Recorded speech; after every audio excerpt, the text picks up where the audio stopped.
Hi everybody, this is Shaun. I hope you're all well and staying safe.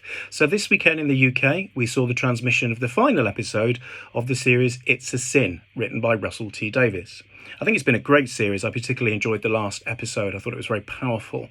And I'm really pleased that a space has been created into which wider discussions around HIV and AIDS and those we lost back in the 80s and the 90s and have continued to lose are now being more openly discussed. I think that's a fantastic thing.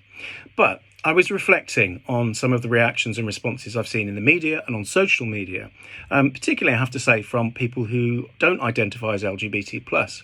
And a lot of them have commented that they never knew about this aspect of our lives and our histories.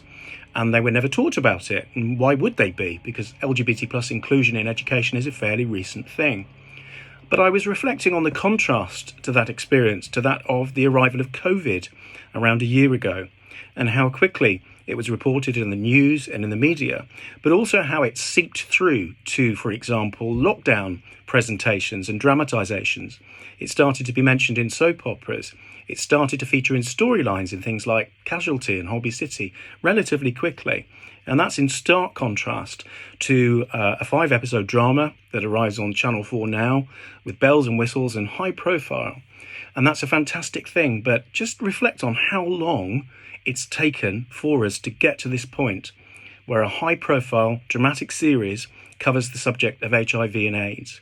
Just think of the power that could have had we had a programme like It's a Sin many, many years ago, decades ago, in fact. Just think of the impact that could have made back then. And maybe reflect on why it's taken decades to get to a series like It's a Sin, but it only took a number of months, really, to get to lockdown dramas and programmes like EastEnders and Emmerdale and Coronation Street referring to COVID.